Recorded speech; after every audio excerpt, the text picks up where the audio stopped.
सर्वे भवन्तु सुखिनः सर्वे सन्तु निरामयाः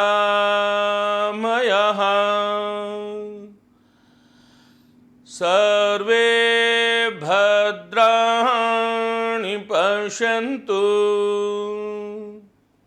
मा कश्चित् दुःखभाग् भवेत्। ॐ शांति शांति शांति। ओम।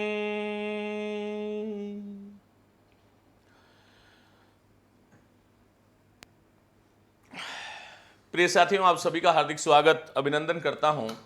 रेखा कागट, कौस्तुभ कुमार सिंह, सरिता कुमारी, सभी साथियों का अभिनंदन। एक बहुत ही महत्वपूर्ण व्याख्यान आज हम लेने जा रहे हैं। मित्रों, छायावाद और छायावाद के समानांतर जो काव्य धाराएं जो चल रही थी उसकी हमने भली भांति खोज खबर ली है।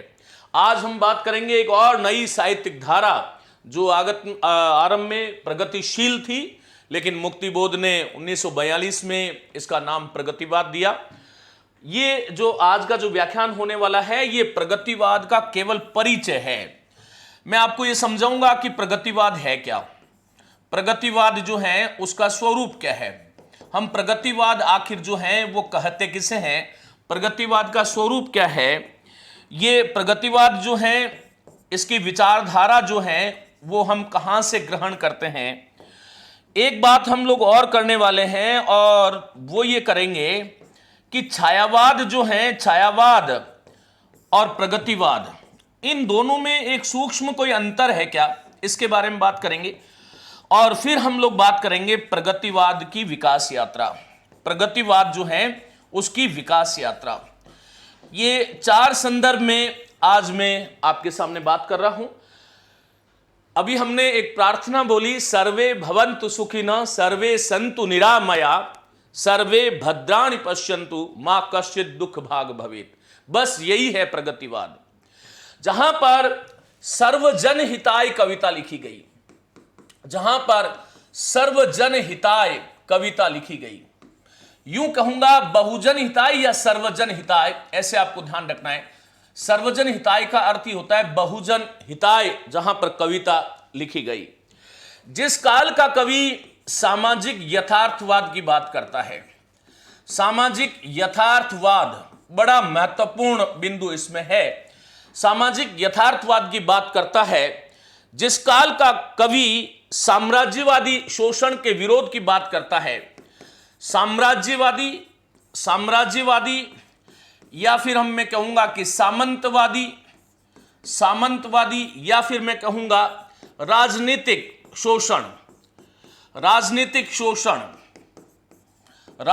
शोषण के विरोध की जहां पर बात करता है, के विरोध की जहां बात करता है, वह काल जो है उसको हम प्रगतिवाद कहते हैं। साथियों, जहां का कवि मानवतावाद की स्थापना करना चाहता है, मानवतावाद की स्थापना करना चाहता है, जहां यूं कहूंगा कि जो आम जन है, जिसे हम पीड़ित, शोषित, वंचित वर्ग कहते हैं, आम जन जो है उसकी समस्या को काव्य का विषय बनाते हैं, उसकी समस्या को काव्य का विषय बनाते हैं, उस काल को ही हम प्रगतिवाद के नाम से जानते हैं। तो ये कुछ बातें हैं जिसका आप सभी साथियों को ध्यान रखना है। हम बात कर रहे हैं प्रगतिवाद। देखिएगा, यदि हम प्रगतिवाद शब्द की बात करें तो प्र का मतलब क्या होता है, भली भांति, गति, और वाद मनी सिद्धांत, अर्थात जो एक सर्वत्र समाज में, समाज का एक वर्ग, यदि मैं आज की दृष्टि से बात करूं तो 90% जो हमारा समाज है साथियों, वो समाज कैसा है, सर्वहारा समाज है। कैसा समाज है, सर्वहारा वर्ग है, जिसको हम बोल सकते हैं कि वो किसान है, मजदूर है, किसान है, मजदूर है, श्रमिक है, और केवल 10% लोग ऐसे हैं जिसको हम बोल सकते हैं कि वो पूंजीपति लोग हैं, जिसको आगे चल करके हम बात करेंगे कि यही शोषक वर्ग है, यही शासन वर्ग है, शासक वर्ग है। इसका मतलब क्या हुआ कि प्रगति किसकी हो रही थी? ये जो 90% जिसको हम सर्वहारा वर्ग कह रहे हैं, जो किसान, मजदूर, शोषक, वंचित, दलित जो वर्ग हैं, जो आम जन है, उसकी प्रगति की बात हो रही थी। और इसी प्रगति के कारण इस काव्य धारा को हिंदी साहित्य में हम प्रगतिवाद कहते हैं। और इसका समय जो है वो 1936 से 1943 तक का जो समय है वो इसका समय है। 1936 में जैसा कि आप लोग जानते हैं एक युगांत पुस्तक आती है, उसका नाम ही युगांत है, पंत की पुस्तक है, आप जानते हैं। ये जो युगांत जो काव्य संग्रह था उसका अर्थ ही है युग और अंत, छायावाद की मृत्यु, छायावाद की अंत का घोषणा पत्र उसको हम कहते हैं। तो यहां पर युगांत से शुरू होकर के अज्जे ने जब तार सप्तक की घोषणा करी थी तब प्रयोगवाद हमारा शुरू हो जाता है। तो ये 36 से 43 जो है 7 वर्षों का जो काल, विशेष करके इस कालखंड के अंदर हम लोग आगे चल करके देखेंगे कि ये जो कालखंड है इसके अंदर जो है नागार्जुन, केदारनाथ अग्रवाल, रामविलास शर्मा, मन्नूलाल शर्मा जिसको हम शील कहते हैं, त्रिलोचन शास्त्री, रांगे राघव, ये जो 5-6 विशेष करके जो साहित्यकार जो आते हैं उन्होंने इस काल में रचनाएं लिखी। हालांकि इसकी शुरुआत जो है वो कहां से होती है? नामवर सिंह का एक कथन है, वहां से आज के इस व्याख्यान को शुरुआत करता हूं। नामवर सिंह कहते हैं कि छायावाद के गर्भ से ही, छायावाद के गर्भ से ही प्रगतिवादी चिंतन की शुरुआत होती है, चिंतन की शुरुआत होती है। ये बात कितनी सही है, कितनी गलत है, आगे हम चलकर के विचार इस पर करने वाले हैं। साथियों, ऐसा क्यों? देखिए, छायावादी जो कवि हैं, निराला, हमने बहुत अच्छी तरह से पढ़ा है। निराला का एक काव्य संग्रह है जिसको हम बोलते हैं कुकुरमुत्ता। हालांकि वो एक जो है मार्क्सवादी, समाजवादी, जो साम्राज्यवादी जो लोग थे उन पर आक्षेप के लिए लिखा गया था। भिक्षुक है, भिक्षुक उनकी जो कविता है, भिक्षुक उनकी कविता है, वह तोड़ती पत्थर, ये 1937 में जो है इस कविता का प्रकाशन होता है, जो प्रगतिशील तत्वों से, प्रगतिशील प्रवृत्तियां जो थी उसका दर्शन हमें यहां पर होता है। इसी प्रकार से इनकी और कविता है गर्म पकौड़ी। मैं ये कहना ये चाह रहा हूं कि छायावाद, प्रगतिवाद को जब हम देखते हैं तो हमें 2 धाराओं में देखना चाहिए। एक तो छायावादी जब काव्य 1930 के आसपास, उसके बाद का जो काव्य है, छायावाद का समय 1918 से 1936 तक है, लेकिन 1930 के बाद में साहित्य की कुछ धारा बदल रही थी जिसको नामवर सिंह जी भी रेखांकित करते हैं। तो वहां पर जो हम देख रहे हैं कि निराला की जो कुकुरमुत्ता है, भिक्षुक है, वह तोड़ती पत्थर है, गर्म पकौड़ी है। इसी प्रकार आगे चल करके हम जब पंत की बात करते हैं तो पंत देखिएगा, पंत का एक काव्य संग्रह है जिसका मैंने बहुत अच्छे से आपको पढ़ाया था, ग्राम्या। ग्राम्या के बाद में आता है युगांत, और युगांत के बाद में युगवाणी जो इनका काव्य संग्रह है पंत का, युगवाणी, ये भी इसको जो है बच्चन सिंह जो है वो प्रगतिशील तत्वों से युक्त मानते हैं, प्रगतिशील तत्वों से युक्त संग्रह मानते हैं, और इसको पहली रचना भी वो मानते हैं। ये आपको ध्यान रखना है। तो ये कुछ लोग थे जिनके साथ में और भी हम लोग ये देख सकते हैं, चाहे उपरस पंत हो, निराला हो, चाहे दिनकर हो, शिव मंगल सिंह सुमन हो, भगवती चरण वर्मा की हम बात कर सकते हैं। इसमें भगवती चरण वर्मा जो है आरंभ में हम जानते हैं कि छायावाद की लघुत्रयी में वो सम्मिलित होते हैं, छायावाद में आते हैं, फिर उसके बाद में वो प्रगतिवाद की तरफ झुकते हैं। माखनलाल चतुर्वेदी की कुछ रचनाएं भी समाजवाद, प्रगतिवाद जिसे हम कहते हैं, साम्यवाद जिसे हम कहते हैं, सर्वहारा वर्ग जो हमें कहते हैं, उसमें आती है। नरेंद्र शर्मा की जो कविताएं हैं वो भी उसमें कहीं ना कहीं आती है। तो ये जो बात हुई कि छायावाद के गर्भ से ही प्रगतिशील चिंतन की शुरुआत होती है, तो आपको ऐसे समझना है कि ये जो छायावादी जो युग था जिसको हम 1936 तक कहते हैं, छायावाद के जो मुख्य आधार स्तंभ, जो प्रसाद जी की भी कुछ रचनाओं को हम जोड़ सकते हैं कि उसमें प्रगतिवाद के तत्व जो हैं, उसकी प्रवृत्तियां जो है वो कहीं ना कहीं हमें देखने को मिलती है। तो यहां पर ये चीजें बहुत महत्वपूर्ण है। अब हमें ये देखना चाहिए हम जब नए युग की शुरुआत कर रहे हैं, ऐसी कौन सी परिस्थितियां थी, ऐसी कौन सी स्थितियां बनी जिसके कारण हमने छायावाद के अंत की घोषणा करी, जैसा कि पंत ने अपने युगांत में किया, और फिर प्रगतिवाद का उद्भव होता है। तो यहां ये आपको समझना जरूरी है कि छायावाद और प्रगतिवाद जो है उसमें मूलभूत अंतर क्या है। मूलभूत अंतर कैसे, प्रवृत्तियों की दृष्टि से हम बात करें या और किसी दृष्टि से बात करें। साथियों, छायावाद जो है उसकी आस्था किस में थी? गांधीवाद में आस्था थी। किसमें? गांधीवाद में आस्था थी। गांधीवाद में आस्था थी। पूरे छायावाद को जो हम देखते हैं तो वहां पर अहिंसात्मकता आपको दिखाई देती है, और एक जो है शांति की बात वहां पर दिखाई देती है आपको। लेकिन प्रगतिवाद जो है वो किससे प्रभावित था? मार्क्सवाद से। किससे? मार्क्सवाद से। और मार्क्सवाद का एक सिद्धांत है द्वंद्वात्मक भौतिकवाद। क्या है? बोलो। द्वंद्वात्मक भौतिकवाद। यह द्वंद्वात्मक भौतिकवाद क्या है और किसका द्वंद्व है, इसके बारे में मैं आपको समझाऊंगा। लेकिन अभी इतना ही समझो कि प्रगतिवाद की जो आधारशिला है, मिलन पथिक, प्रगतिवाद की जो आस्था है वो किस पर है? मार्क्सवाद पर। जबकि छायावाद की जो आस्था है वो हमें कहां दिखाई देती है? गांधीवाद पर। साथियों, यहां पर आपको यह ध्यान रखना पड़ेगा कि गांधीवाद होने के कारण यहां पर व्यक्ति चेतना प्रधान थी। छायावाद में हम देखते हैं कि वैयक्तिक चेतना जो है वो प्रधान थी। लेकिन प्रगतिवाद किसकी बात करता है? बोलो। समाजवाद की बात करता है। यह समाजवाद क्या है हम आगे चल करके बात करेंगे। केवल मैं आपको कुछ आधार बिंदु दे रहा हूं जिसके माध्यम से आप लोग ये तय कर सकें कि जिस प्रगतिवाद को हम पढ़ने वाले हैं वो आखिर छायावाद से भिन्न क्यों है, उसका क्या ऐसा वैशिष्ट्य है, यह आपको ध्यान रखना है। चलिए, छायावाद का जो काव्य जो था उसमें व्यक्ति चेतना थी, जबकि इसमें समाजवाद था। साथियों, छायावाद में हमें देखने को मिलती है अज्ञात के प्रति जिज्ञासा। अज्ञात के प्रति जिज्ञासा, अज्ञात के प्रति जिज्ञासा, जिसे हम क्या बोलते हैं? रहस्यात्मकता बोलते हैं। क्या बोलते हैं? रहस्यात्मकता बोलते हैं, जिसे हम रहस्यात्मकता बोलते हैं। छायावाद की बड़ी विशेषता थी कि वहां अज्ञात के प्रति जिज्ञासा हमें देखने को मिलती है। लेकिन प्रगतिवाद में आपको सामाजिक यथार्थवाद दिखाई देगा। वहां पर रहस्य है ही नहीं, सामाजिक यथार्थवाद का प्रश्रय है। जैसा हमारा समाज है उसका, आगे बात करेंगे, संतोष नामदेव, शोषक शोषित, सारी बातें करने वाला हूं। प्रगतिवाद जो है वो सामाजिक यथार्थवाद का उपासक है।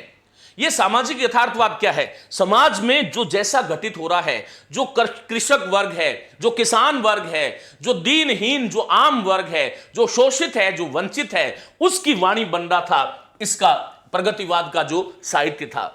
यहां पर अज्ञात के प्रति जिज्ञासा थी। देखिए, हमने ये पढ़ा था कि छायावाद जो है वो किसमें विश्वास करता है? अतीत में विश्वास करता है। छायावाद किसमें विश्वास करता है? ईश्वर में विश्वास करता है। छायावाद किसमें विश्वास करता है? अतीत में, ईश्वर में, धर्म में और परलोक में। धर्म में और परलोक में। छायावादी तत्वों को जब हम देखते हैं, ऐसे लिखो, छायावादी जो रहस्य है वो आपको कहां कहां दिखाई दे रहा है? अतीत की दृष्टि से और ईश्वर की दृष्टि से, परलोक की दृष्टि से और धर्म की दृष्टि से। लेकिन जब हम प्रगतिवाद का विश्लेषण करते हैं और प्रगतिवादी काव्य को जब हम देखते हैं तो प्रगतिवादी काव्य में अतीत का कोई स्थान नहीं है। प्रगतिवादी काव्यकार, साहित्यकार जो है वो वर्तमान की बात करता है। किसकी? वर्तमान की। ईश्वर के स्थान पर वो सामान्य मनुष्य की, आम जन की बात करता है। सामान्य मनुष्य माने कि प्रगतिवाद जो है उसमें सामान्य मनुष्य की प्रतिष्ठा है, यह आपको ध्यान रखना है। और साथियों, वो धर्म के स्थान पर वो धर्म नहीं मानता, वो मानवता की बात करता है। और वो परलोक नहीं मानता, वो लौकिक धरातल की बात करता है। लौकिक धरातल की बात करता है, यह आपको ध्यान रखना है। यहां पर मैं आपको यह बताना चाहूंगा, एक चीज विशेष करके लिखिएगा, विशेष डालिएगा।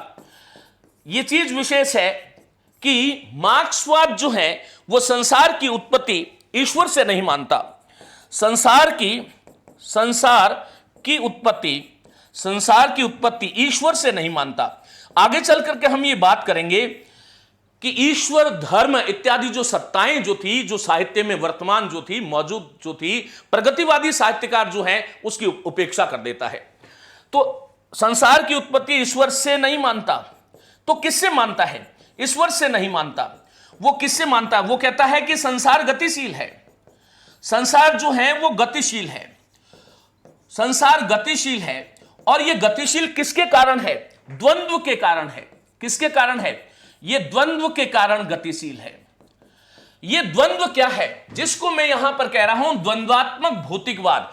और ये द्वंद्व जो है, ये द्वंद्व मानी दो का भाव, ये द्वंद्व जो है वो भौतिकता पर आधारित है। ये द्वंद्व जो है वो भौतिकता पर आधारित है।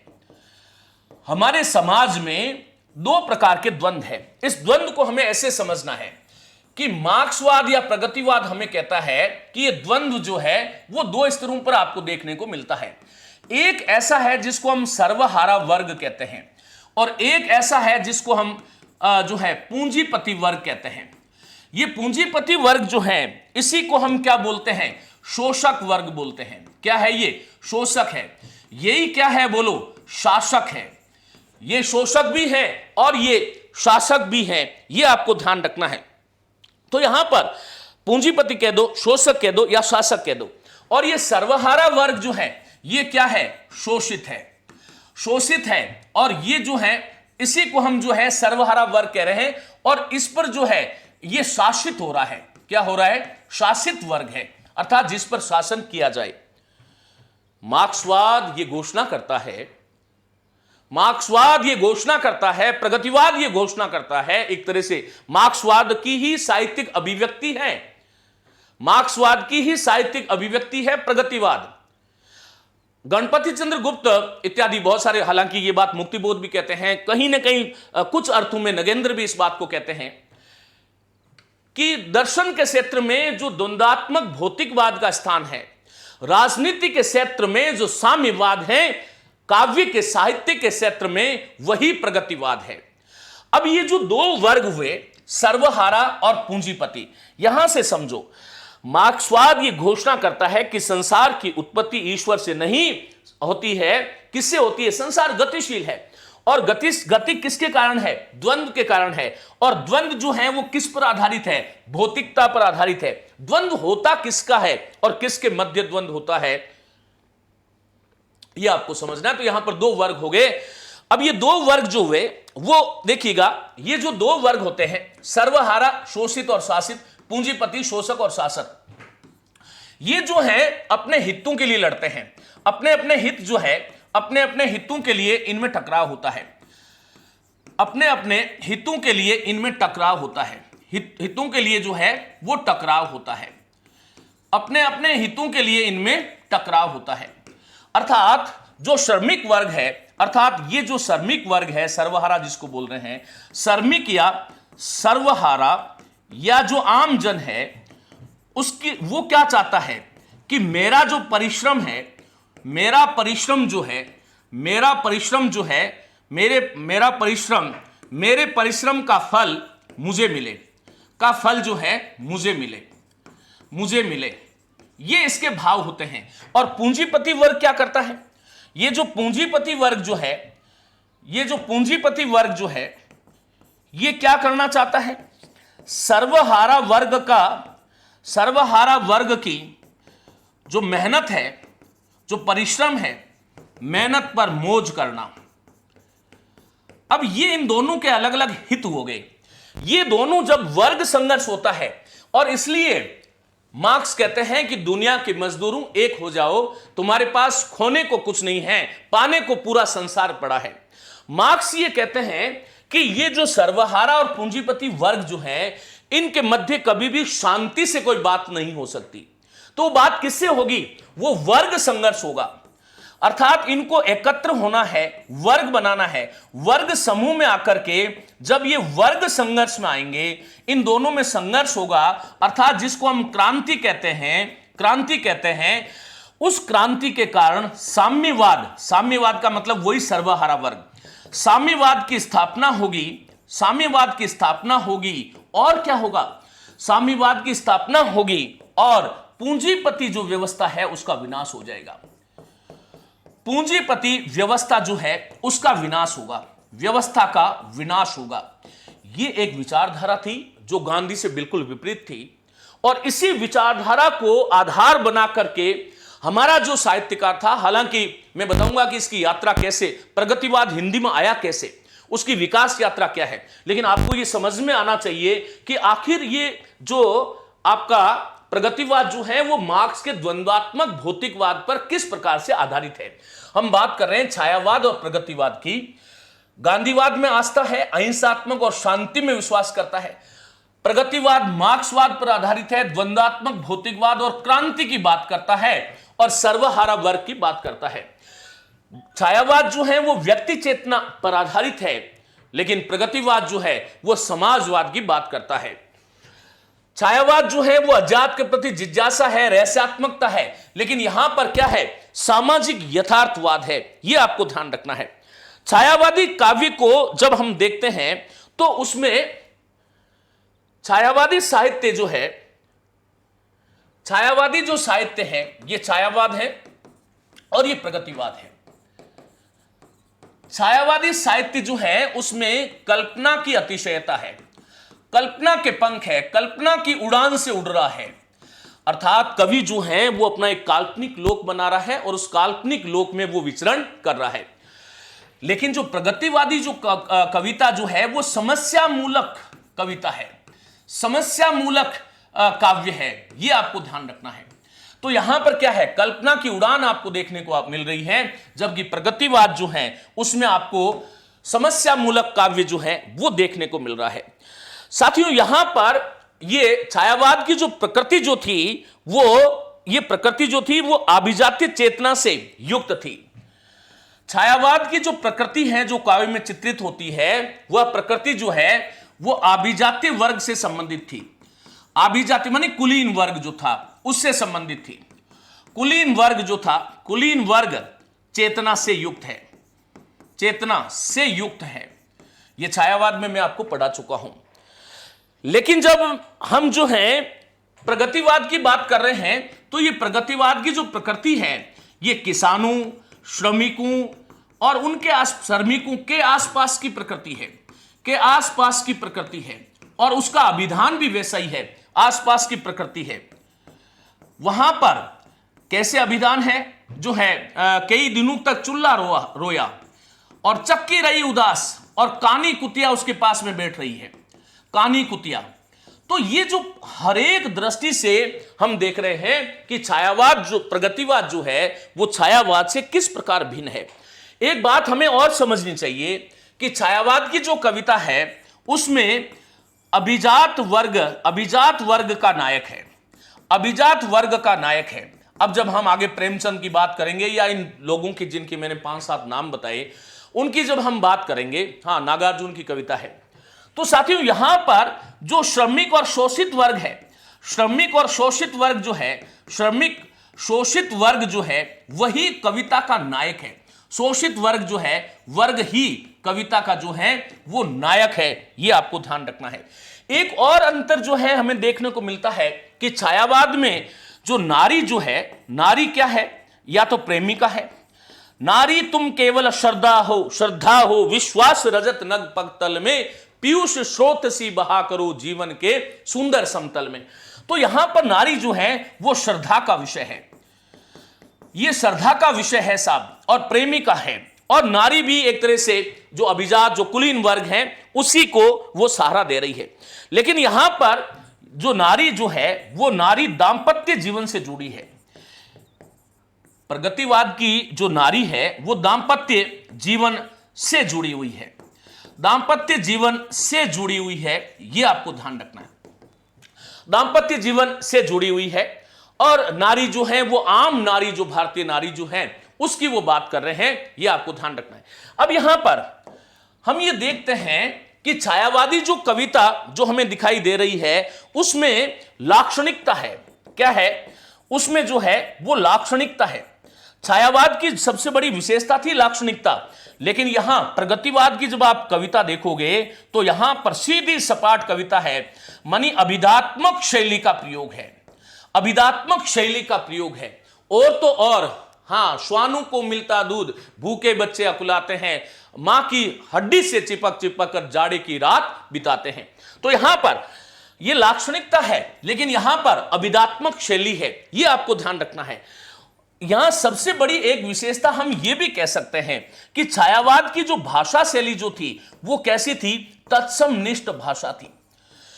लेकिन यहां की भाषा शैली कैसी है, तद्भव, तद्भव, चुल्ला और जो है चक्की और कानी कुतिया, तद्भव अर्थात देशज शब्दों से युक्त है। क्योंकि यहां पर हम देखते हैं कि शहरी संस्कृति है। कैसी है, शहरी संस्कृति है, लेकिन यहां पर किसका चित्रण मिलता है हमें, ग्रामीण परिवेश का, ग्रामीण संस्कृति का चित्रण हमें मिलता है। तो साथियों, मुझे उम्मीद है कि छायावाद और लाक्षणिकता अभी नहीं बताऊंगा, सुमित बाटी बता चुका हूं, आप उसको देखिएगा बेटा। यह आपको ध्यान रखना है कि छायावाद जो है, छायावाद और प्रगतिवाद में अंतर क्या है। एक बार समझ में आ गया तो सभी साथी थम्स अप कीजिएगा, क्योंकि यह बहुत जरूरी है कि हम यह समझें कि प्रगतिशील जो साहित्यकार हैं उसका चिंतन मानवतावादी चिंतन है। यह सर्वहारा वर्ग की चेतना से जुड़ा है। यह समाज में जो शोषित, उपेक्षित, दीनहीन, जो वंचित वर्ग है उसकी बात कर रहे हैं। रेखा कागट एक बार और समझाओ, सुनो। हम बात क्या कर रहे हैं, हम बात यह कर रहे हैं कि भाई जो है नामवर सिंह ने एक बात कही कि छायावाद के गर्भ से ही प्रगतिवादी चिंतन की शुरुआत होती है। तो हमने ये देखा कि छायावाद के जो 4 स्तंभ हम मानते हैं उसमें प्रसाद जी थोड़े कम हैं। बाकी हम जब निराला को देखते हैं तो निराला की ये जो रचनाएं मैंने बताई, इसमें कहीं ना कहीं आपको प्रगतिवाद की जो तत्व हैं वो देखने को मिलते हैं। पंत जो है उसमें ग्राम्य, युगांत, युगवाणी, जब मैंने पंत पढ़ाया था तब मैंने बताया कि ये प्रगतिशील तत्वों से युक्त है। और बच्चन सिंह युगवाणी को, बच्चन सिंह जो है सुमित्रानंदन पंत को ही इसके प्रवर्तक मानते हैं, प्रगतिवाद के प्रवर्तक मानते हैं, और प्रगतिशील तत्वों से युक्त पहली रचना वो युगवाणी को मानते हैं। यह प्रश्न सेकंड ग्रेड में आया था। और फिर उसके बाद में हमने बात करी कि भाई छायावाद जो है वो प्रगतिवाद से कैसे अलग है, या प्रगतिवाद छायावाद से कैसे अलग है। तो प्रिय मित्रों, छायावाद की पूरी आधारशिला हम देखते हैं कि वो गांधीवाद पर टिकी हुई है। और गांधीवाद से याद करो कि गांधीवाद जहां होगा वहां व्यक्तिक चेतना होगी, अहिंसात्मक शांति की बात होगी। फिर यहां पर छायावादी कविता अजात के प्रति जिज्ञासा का भाव रखता है, रहस्यात्मकता की बात करता है। लेकिन प्रगतिवाद मार्क्सवाद में द्वंद्वात्मक भौतिकवाद पर आधारित है, छायावाद व्यक्ति चेतना से युक्त है, जबकि प्रगतिवाद समाजवाद चेतना से युक्त है। छायावाद अज्ञात के प्रति जिज्ञासा, रहस्यात्मकता की बात कर रहा है, यह सामाजिक यथार्थवाद की बात कर रहा है। अब यह छायावाद जो था उसमें अज्ञात के प्रति जिज्ञासा कैसे थी, यह मैंने आपको समझाया। तो ये 4 चीजें आपको ध्यान रखना है। प्रिय मित्रों, छायावादी कवि जो है वो अतीत पर विश्वास करता है, ईश्वर पर विश्वास करता है, धर्म की बात करता है, परलोक की बात करता है। लेकिन यहां पर प्रगतिवादी जो कवि है, ये याद रखना, वो वर्तमान की बात करता है, ईश्वर के स्थान पर वो सामान्य मनुष्य की प्रतिष्ठा कर रहा है, धर्म के स्थान पर वो मानवता की बात करता है, परलोक के स्थान पर लौकिकता की बात करता है। विशेष मैंने आपको ये बताया कि जब मैं ये कह रहा हूं कि प्रगतिवाद जो है वो मार्क्सवाद के द्वंद्वात्मक भौतिकवाद पर आधारित है। ये द्वंद्वात्मक क्या है और भौतिकवाद क्या है, इसको समझने के लिए हमें मार्क्सवाद को समझना पड़ेगा। मार्क्सवाद जो है वो ईश्वर की बात नहीं करता, अतीत की बात नहीं करता, वो धर्म की बात नहीं करता, वो परलोक की बात नहीं करता। वो कहता है कि जो आंखों से दिख रहा है वही सत्य है, प्रत्यक्ष ही प्रमाण है। जो परलोक है उसमें वो विश्वास नहीं करता। और वो कहता है कि संसार की उत्पत्ति ईश्वर से नहीं हुई है। किससे हुई है? संसार एक गतिशील प्रक्रिया है, और वो गतिशीलता जो है वो किसके कारण आती है? द्वंद्व के कारण। ये द्वंद्व जो है वो किस पर आधारित है? भौतिकता पर आधारित है, अर्थात ये संसार पर आधारित है। और ये द्वंद्व क्या है? 2 तरह का द्वंद्व है। और यही पूरा यदि आप समझें तो यही पूरा प्रगतिवाद आपको समझ में यहीं से आता है। पूरा प्रगतिवाद जो है उसमें पूंजीवादी जो व्यवस्था है, प्रिय साथियों, जो साम्राज्यवादी शोषण है, जो सामंतीवादी और राजनीतिक जो शोषण है, उसके विरुद्ध एक स्वर में आवाज उठाता है। जब 1936 में पहला अधिवेशन भारत में लखनऊ में हुआ प्रगतिशील लेखक संघ का, प्रेमचंद जी उनकी अध्यक्षता कर रहे थे। और प्रेमचंद जी कहते हैं कि काव्य में राजाओं का गुणगान, सुंदरियों का सौंदर्य चित्रण, बहुत हो गया है, प्रकृति का चित्रण बहुत हो गया है। अब हमें हमारे समाज में जो समस्याग्रस्त व्यक्ति है उसकी स्थिति को देखते हुए काव्य सर्जना करनी पड़ेगी। यह बात ही उसकी आधारशिला थी। और नामवर सिंह ने प्रेमचंद जी के ये जो 1936 में जब वो प्रगतिशील लेखक संघ का अप्रैल 1936 में लखनऊ में हुआ था, तो उस लेखक संघ की जब वो अध्यक्षता करते हुए जब भाषण दिया, तो इस भाषण का जो अंश जो था वो नामवर सिंह कहते हैं कि ये प्रगतिवाद की आत्माएं हैं। ये आपको ध्यान रखना है। सर जी रचनाएं करवाइए प्लीज, उनमें से ये छोड़ दूं बेटा, प्रतिभा शर्मा ये छोड़ दूं, पहले रचनाएं करा दूं, लिखाना शुरू कर दूं, नागार्जुन क्या है ये करना है। चलिए, तो यहां पर यदि आप समझे हुए हैं तो कोई नहीं, रचनाएं जब आ जाए तब पढ़ लेना। हम ये कह रहे हैं कि द्वंद्व क्या है, तो वहां पर सर्वहारा और पूंजीपति ये दो वर्ग है। तो यहां पर सर्वहारा क्या है, जो शोषित है, जो शासित हो रहा है, और पूंजीपति क्या है, शोषक और शासक। हमारे समाज में जब हम आज देखते हैं तो यह व्यवस्था हमें कहीं ना कहीं दिखाई देती है। हर गली में यह व्यवस्था मौजूद है। और प्रगतिवादी साहित्यकार जो है वो इसी प्रकार से इसी बात की उसको चिंता है कि मेरे समाज का जो सर्वजन है, जो बहुजन है, उसको हम कैसे करें। साथियों, ये आपको किसी गाइड में मिल जाएगा। नागार्जुन कौन थे, कहां पैदा हुए, केदारनाथ अग्रवाल कौन थे, ये जो चीजें समझा रहा हूं ये कॉन्सेप्ट से आती है, सालों की साधना से आती है। इसका आपको सम्मान करना चाहिए। बाकी आपकी इच्छा है, जैसा भी आप चाहे चलेगा। तो यहां पर मार्क्सवाद ये कहता है कि भाई ये सर्वहारा और पूंजीपति जो दो वर्ग है उसमें कभी भी शांति से बात नहीं हो सकती। और शांति से बात नहीं होगी तो बात कैसे होगी, क्रांति से। क्रांति कब होगी, जब जो है ये सर्वहारा वर्ग जो है वो समूह में आएगा। और समूह में आएगा तो वर्ग संघर्ष होगा, और वर्ग संघर्ष होगा अर्थात क्रांति होगी। तब क्या होगा, सर्वहारा वर्ग जो था साम्यवाद की स्थापना होगी, सर्वहारा वर्ग का उदय होगा, और पूंजीपति जो व्यवस्था है उसका नाश होगा। हमारा हिंदी का जो साहित्यकार है, प्रगतिवादी साहित्यकार, वो इसी बात को सर्वत्र चित्रित कर रहा है। यह आपको ध्यान रखना है। अब यहां पर छायावाद जो है वो कल्पना की उड़ान में जीने वाला काव्य जो है वो उसकी बात कर रहा था। लेकिन प्रगतिवाद जो है वो समस्या मूलक, हमारे समाज में समस्या की जड़ क्या है उसकी बात कर रहा था। वो कल्पना की उड़ान लगा करके, कल्पना के पंख पर बैठ करके काव्य सर्जन नहीं कर रहा था। छायावाद जो है उसमें जो प्रकृति जो आती है वो अभिजातीय और कुलीन वर्ग चेतना से युक्त हमें जान पड़ती है। लेकिन जब प्रगतिवाद की चेतना की आप बात करते हो तो वहां पर किसानों, श्रमिकों के आसपास की जो प्रकृति है वो उस प्रगतिवादी साहित्य में आपको दिखाई देती है। साथियों, यहां छायावाद का जो नायक है राम है, कृष्ण है। आप देखते हैं प्रबंधात्मकता बहुत ज्यादा थी। छायावाद में प्रबंधात्मकता थी, लेकिन प्रगतिवाद जो है वो प्रबंध काव्य धारा से बिल्कुल अछूता है, क्योंकि यहां पर प्रबंध की बात नहीं थी। यहां इतिहास, रामायण, अतीत की बात ही नहीं कर रहा। यह प्रगतिवाद का जो कवि है वो अतीत को भूल करके वर्तमान का गुणगान कर रहा है। वो ईश्वर को भूल करके सामान्य मनुष्य की बात कर रहा है। वो परलोक को भूल करके इस लोक की बात कर रहा है। वो धर्म के स्थान पर मानवता की बात कर रहा है। वो धर्म के और हमारे अतीत का गुणगान भी वो नहीं कर रहा। यह आपको ध्यान रखना है। तो यहां पर समस्या मूलक बात है। यहां पर अभिजात वर्ग से युक्त थी, और प्रगतिवाद की जो प्रकृति है प्रगतिवाद की, वो किसानों, श्रमिकों, उसके आसपास की जो चेतना जो है वो आपको उसमें दिखाई देगी। छायावाद जो है उसकी जो कृतियां जो छायावाद में हमने देखी, मैंने कहा अभिजात वर्ग का नायक है, यहां श्रमिक शोषित वर्ग नायक है। यहां पर छायावाद की जो नारी है वो प्रेमिका है, श्रद्धा का विषय है। लेकिन प्रगतिवाद की जो नारी है वो दाम्पत्य जीवन से जुड़ी हुई है। व्याख्यान लंबा हो जाएगा, मैं आपको कई उदाहरण, हरेक, चाहे वो नागार्जुन हो, चाहे वो केदारनाथ अग्रवाल हो, चाहे वो जितने भी प्रगतिवादी जो कवि होंगे उसमें ये चीज देखने को मिलती है। यहां पर लाक्षणिकता, प्रतीकात्मक रूप से बात कहने की छायावादी कवियों को आदत थी। लेकिन यहां पर कोई प्रतीक नहीं है, सीधा सीधा जो है हथौड़ा मारा गया है उस राजनीतिक शोषण का जो शिकार हो रहा है, आमजन जो शिकार हो रहा है उसकी बात वो कर रहा है। इसका मतलब अभिधात्मक शैली है। यहां पर तत्समनिष्ठता है और यहां तद्भव और देशज है, यहां शहरी संस्कृति है, यहां पर ग्रामीण संस्कृति है। यदि छायावाद और प्रगतिवाद, इसको मैं किसी एक स्तर पर यदि समान रूप से तोलता हूं तो वो एक चीज नजर आती है कि छायावाद में भी मुक्त छंद का उद्भव हो गया था।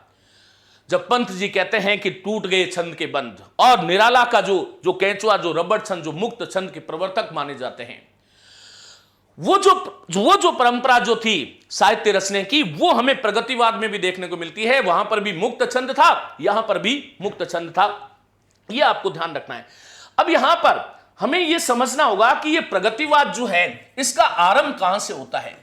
तो प्रगतिवाद का आरंभ जो है वो हम 1934 में रूस में एक सोवियत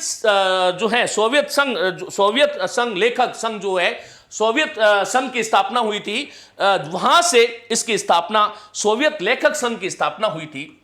सोवियत लेखक संघ, ये सोवियत लेखक संघ जो था, ये एक तरह से वही वर्ग था जिसको हम प्रगतिवादी कह रहे हैं। सोवियत लेखक संघ की स्थापना हुई। साथियों, फिर एक घटना होती है 1935 में, और वो कहां होती है, वो फ्रांस की राजधानी जो पेरिस है उसमें एक घटना होती है। और वो घटना को जो है अंजाम देने वाले थे हेनरी बारबूज जो है वो प्रगतिशील लेखक संघ की स्थापना करते हैं। मानी प्रगतिशील लेखक संघ की वहां पर स्थापना करते हैं। हालांकि इसका नाम ये नहीं था। और उसके बाद में 1935 में ही वहीं फ्रांस की राजधानी पेरिस में E.M. फोस्टर जो है, कौन? E.M. फोस्टर, ये इसका इतिहास है। E.M. फोस्टर जो है वो प्रोग्रेसिव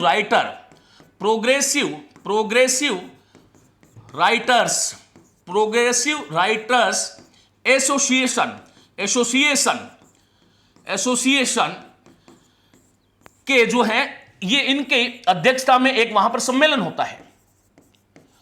और उनकी अध्यक्षता में जो सम्मेलन होता है वो एक तरह से, उसमें बहुत सारी चीजें आगे चल करके हम बात करेंगे। हां, मुल्कराज आनंद, सज्जाद जहीर।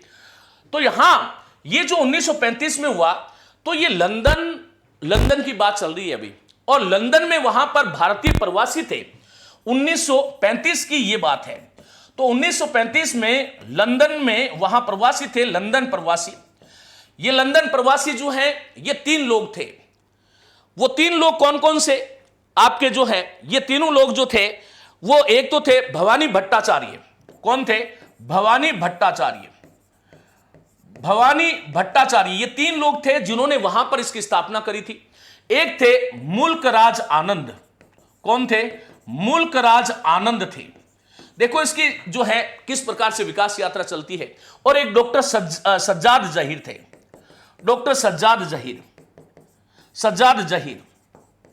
साथियों, इन्होंने वहां पर 1935 में ही जो है भारतीय प्रगतिशील लेखक संघ की स्थापना करी। भारतीय प्रगतिशील लेखक संघ की स्थापना करी। लेखक संघ की स्थापना की। और वहां पर जो है लेखक संघ की स्थापना करी। और 1900 वहीं पर लंदन में ही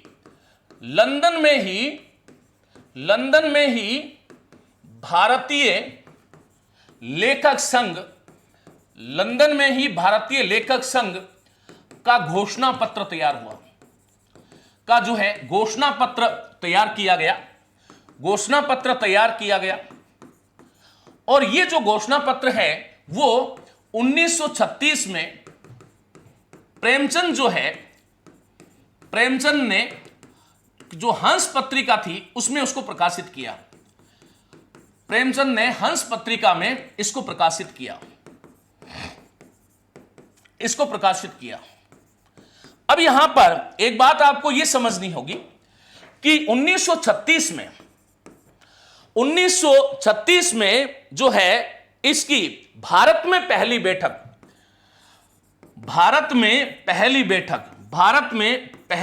अप्रैल 1936 है। अप्रैल 1936 में भारत में इस संघ की पहली बैठक जो है वो कहां होती है? लखनऊ में होती है। और लखनऊ में होती है। इसकी अध्यक्षता जो है वो कौन कर रहे हैं? इसकी अध्यक्षता जो है वो मुंशी प्रेमचंद कर रहे हैं।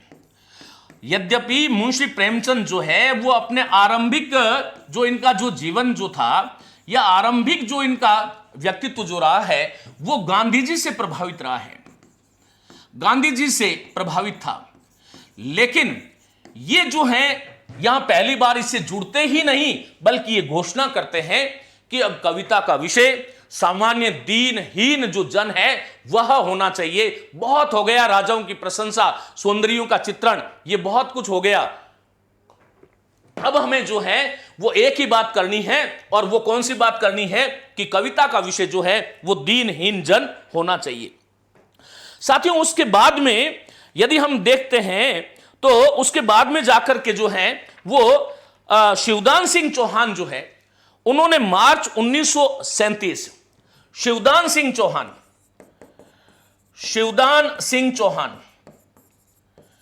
और ये जो है इन्होंने मार्च 1937 में एक पत्र था जो है, उस पत्र में जो है उस पत्र का नाम था विशाल भारत। हाँ, विशाल भारत था, विशाल भारत ही नाम था। विशाल भारत पत्र में, विशाल भारत ये जो पत्र जो था उसमें एक लेख लिखा, भारत में प्रगतिशील लेखक संघ की आवश्यकता, प्रगतिशील लेखक संघ की आवश्यकता, भारत में प्रगतिशील लेखक संघ की आवश्यकता, या भारत में प्रगतिशील साहित्य की आवश्यकता। और वो उसमें शिवदान सिंह चौहान जो है वो हमारे जो साहित्यकार जो थे, कवि जो थे, लेखक जो थे, उनको ललकारते हुए एक बात कहते हैं। वो कहते हैं कि हमारा जो साहित्य है वो अब कला के लिए होता है। ये हमारा नारा था कि कला के लिए होती है, नहीं, अब जो है वो कला के लिए नहीं, कला संसार को बदलने के लिए है।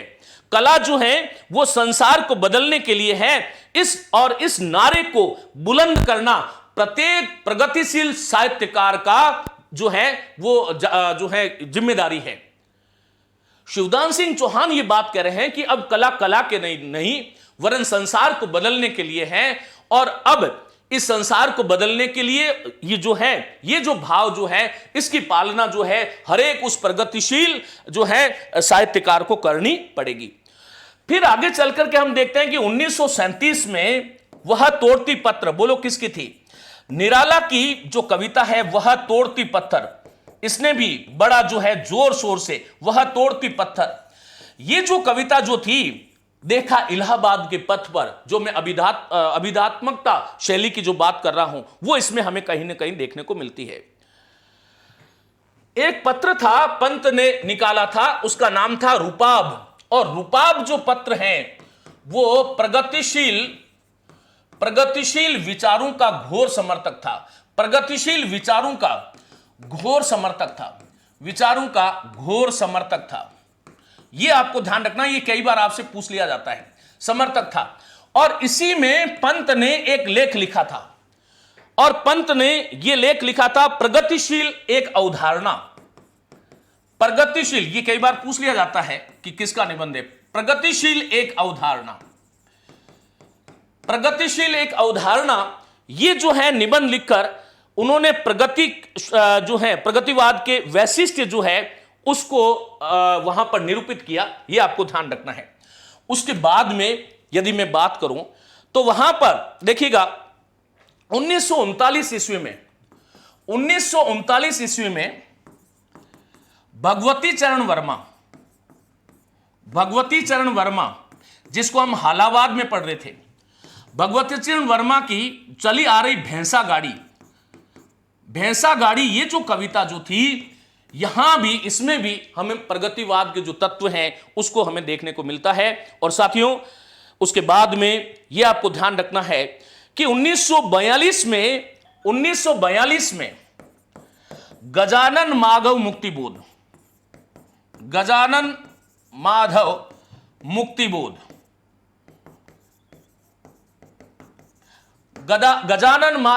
मुक्तिबोध जो हैं, उन्होंने ये पहली बार जो है वो जो है प्रगतिवाद शब्द का प्रयोग किया है। और डॉक्टर बच्चन सिंह ही ये बात कहते हैं कि वो ये कहते हैं कि गजानन माधव मुक्ति बोध ने सर्वप्रथम जो है प्रगतिवाद एक दृष्टि, उनका लेख था प्रगतिवाद एक दृष्टि, प्रगतिवाद एक दृष्टि, एक दृष्टि। इसमें सबसे पहले इन्होंने जो है वो प्रगतिवाद शब्द का प्रयोग किया था, प्रगतिवाद शब्द का प्रयोग किया था। इससे पहले ये जो काव्य धारा जो थी उसको हम बोलते थे प्रगतिशील। और पहली बार गजानन माधव मुक्ति बोध ने 1942 ईस्वी में जो है बच्चन सिंह के अनुसार जो है इन्होंने जो है प्रगतिवाद एक दृष्टि लिख करके जो है प्रगतिवाद शब्द का प्रयोग किया था। और इन्होंने इसको वैचारिक सैनिक संघर्ष बताया, एक वैचारिक सैनिक संघर्ष, मानी प्रगतिवाद जो है इसको वैचारिक सैनिक संघर्ष बताया। यह आपको ध्यान रखना है। अब यहां पर यदि मैं प्रगतिवाद के प्रवर्तक की बात करूं तो देखिएगा दो धाराएं हैं, एक है बच्चन सिंह जी और एक है गणपति चंद्र गुप्त। गणपति चंद्र गुप्त, यहां पर यह बात आपको ध्यान रखना है कि बच्चन सिंह जो हैं वो ये कहते हैं कि सुमित्रानंदन पंत जो है, सुमित्रानंदन पंत जो है वो इसके प्रवर्तक है। और 1939 में जो युगवाणी इनकी जो काव्य संग्रह जो आया था वो खड़ी बोली में था, खड़ी बोली में था। और ये जो है प्रगतिवाद का पहला काव्य संग्रह है, प्रगतिवाद का पहला काव्य संग्रह है, पहला काव्य संग्रह है। मुझे आप लोग बताओगे कि गणपति चंद्र जो गुप्त है वो क्या कहते हैं? वो कहते हैं रामेश्वर करुण जो है वो इसके प्रवर्तक है, रामेश्वर करुण इसके प्रवर्तक है गणपति चंद्र गुप्त के मत में। और इनकी एक रचना है करुण सतसई। ये करुण सतसई जो है वो 1934 में आ गई थी, अर्थात प्रगतिशील लेखक संघ की जब स्थापना हुई थी उससे पहले जो है करुण सतसई की रचना हुई थी। और गणपति चंद्र गुप्त के अनुसार ये करुण सतसई जो है वो पहली बार उसमें प्रगतिवाद के तत्व हमें देखने को मिलते हैं। ये आपको ध्यान रखना है। हालांकि मैं बता दूं कि ये ब्रज भाषा में थी। किसमें थी? ब्रज भाषा में थी। तो प्रवर्तक की जहां तक बात है तो सर्वमान्य दृष्टि जो है वो इसको जाती है कि लिखिएगा कि प्रगतिवाद के जो सर्वमान्य प्रवर्तक है वो कौन है? ये प्रश्न वैसे आना नहीं चाहिए, और आ जाए तो ध्यान रखिएगा सुमित्रानंदन पंत है। और प्रगतिवाद का जो पहला काव्य संग्रह है, वो कौन सा है? कि युगवाणी है। कौन सा है? युगवाणी है। और यदि आपसे प्रश्न ये कर ले कि प्रगतिवाद के प्रतिनिधि कवि कौन है, प्रगतिवाद के प्रतिनिधि कवि कौन है, तो ये कौन होगा बताइएगा? नागार्जुन, बिल्कुल सही है। चलिएगा, तो यहां पर यदि मैं कहूं कि आदिकाल के प्रवर्तक कवि कौन है, पूरे आदिकाल के, तो कौन है बताओ? जो है चंद्रबरदाई है। कौन है? चंद्रबरदाई है। चंद्रबरदाई है। यदि मैं भक्तिकाल की बात करूं तो भक्तिकाल जो है उसके जो है पूरे काल के प्रतिनिधि कौन है? तो यह है जो है तुलसीदास। और यदि मैं रीतिकाल के प्रतिनिधि कवि की बात करूं, रीतिकाल के प्रतिनिधि कवि की यदि बात करूं तो वो आते हैं आपके बिहारी। और भारतेंदु काल की यदि बात करूं तो भारतेंदु जो है उस काल के भारतेंदु ही प्रतिनिधि कवि है। यदि मैं द्विवेदी युग की बात करूं तो मैथिली शरण गुप्त जो है इसके प्रतिनिधि कवि है। प्रवर्तक और प्रतिनिधि कवि दोनों अलग अलग होते हैं, ये आपको ध्यान रखना है। और यदि मैं छायावाद की बात करूं तो छायावाद के जो प्रतिनिधि कवि जो है वो है पंत। प्रवर्तक प्रसाद है लेकिन प्रतिनिधि कवि जो है वो पंत है। और प्रगतिवाद के जो है वो कौन है? नागार्जुन है। कौन है? नागार्जुन है। और आगे चल करके हम प्रयोगवाद और जो है आगे की कविता की बात करेंगे तो वहां पर जो है उसके प्रतिनिधि कवि कौन है, बोलो अजेय है। तो इन चीजों को आपको ध्यान रखना है।